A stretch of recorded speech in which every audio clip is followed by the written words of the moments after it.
Hi there, Trevor here from Double Bill Movies. Well, recently I started a series, Double Bill Franchise. Basically, just watching two different franchises. This is just a means of me getting through a lot of my collection. Some films that I have seen and some that I haven't, where I've bought box sets and whatnot, where I've sort of seen a few of the films, and it gives me a good opportunity to watch the rest of them and refresh myself watching the first ones as well. So. Um, it's not like I'm pitting one against the other. They're just one's a horror franchise and one is a regular franchise. So I'll start with the regular franchise first. Now, I saw the first film of this franchise at the cinema, and you may also have seen that I have a T-shirt, a white T-shirt, not this one, but it is Transformers, and I saw a couple of them at cinema actually. For the most part, especially the first film, I thought it was brilliant. The thing that really got to me the most was how long the transformations took. Now I understand why they were done the way they were for the movie. Because of so many moving parts, it's perhaps a bit hard to justify the speed in which it is done in the cartoon. But I do like the stories they put together, and I love Shia LaBeouf as the young lad, and the way Bumblebee sort of forces himself upon him, and you know, we get to see the yellow Camaro going around and just getting up to all sorts of things. It's slightly disappointing in the first film, well, most of the films actually, that Optimus Prime is not the flat-nosed cab that we know and love from the Transformers cartoons. But of course, once you get to, there's kind of, well, there's not two trilogies, there's a trilogy, and I'm guessing there's a new film coming out, isn't there? I'm hoping that sort of concludes the second trilogy. But the second trilogy has, what's his name in? Mark Wahlberg. There we go. And I kind of like the way they continue it on. You know, they've moved elsewhere, and the Transformers are sort of helping someone else. So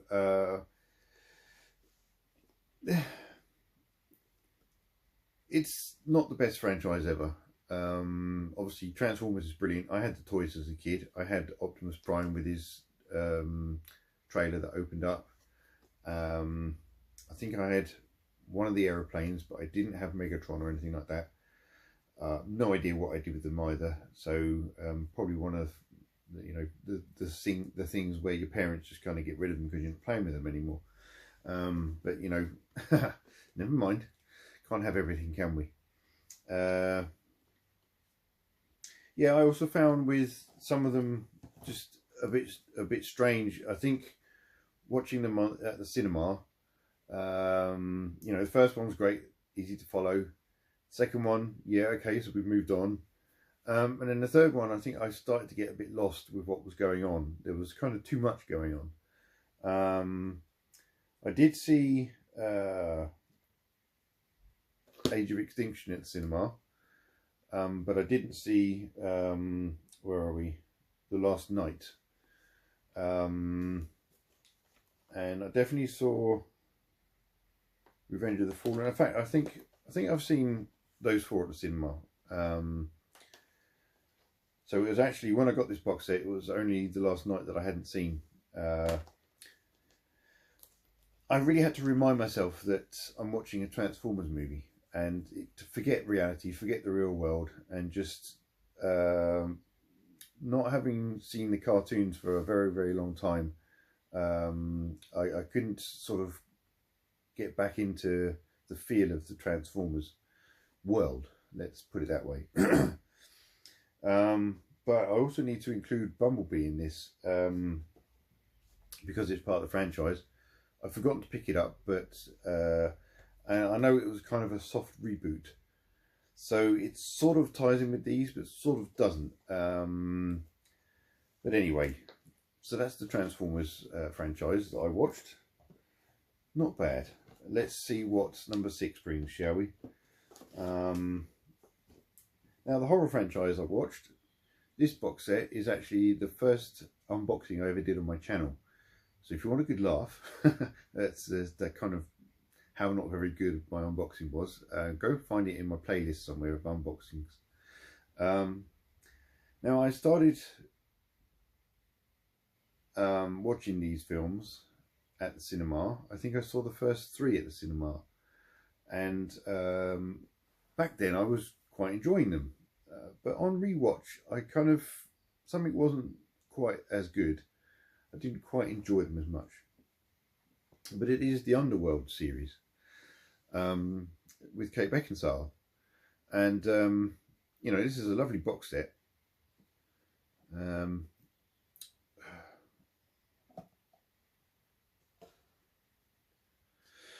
it just has the 5 movies in with a slip on each one.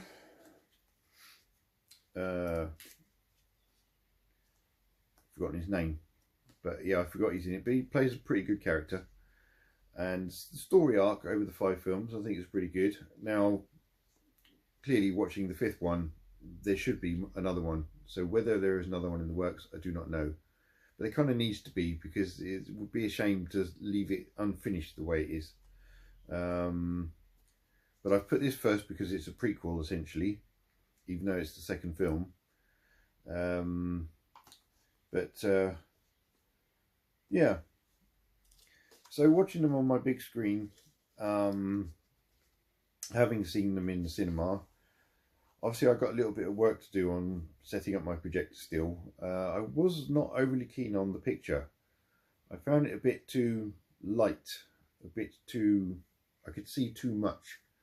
To me, horror films are meant to be dark and mysterious, and yeah, there's some really cool elements in them. Don't get me wrong, they did sound pretty good too. Obviously I couldn't hear the full Atmos because I don't have the ceiling speakers, but you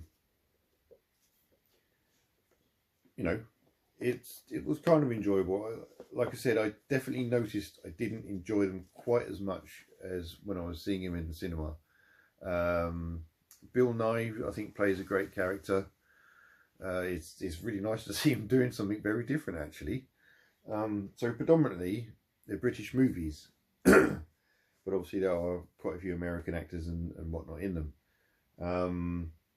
I love the introduction of the young girl and her part in everything. We've had quite a mismatch of lycanthrope mixing with vampires, and you got pure ones, and obviously Kate Beckinsale's character, she was kind of saved by being bitten by a vampire, but she can daywalk, so that makes her a bit special. But then of course you get another character who becomes a lover, I suppose, who gets saved by being bitten by a lycanthrope.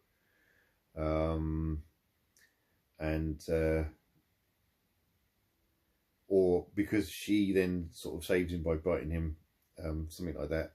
See, there's kind of so much that goes on. It can get a bit, you can get a bit lost. Charles Dance also plays a character in one of the films. He plays the father. Yeah, it's not really sat with me, has it? So anyway, that's the Double Bill franchise. Transformers and the Underworld movies. So yeah, sorry about that. It is the end of the week. I'm a little bit tired and I haven't done one of these for a while. So you kind of don't really, I'm not in the flow of everything. Anyway, there you go. Please give it a thumbs up. Subscribe to the channel. Check out my other content. There's much better content on here, trust me. And make sure you set your notifications to all if you don't want to miss anything. And I'll see you in the next video. So take it easy.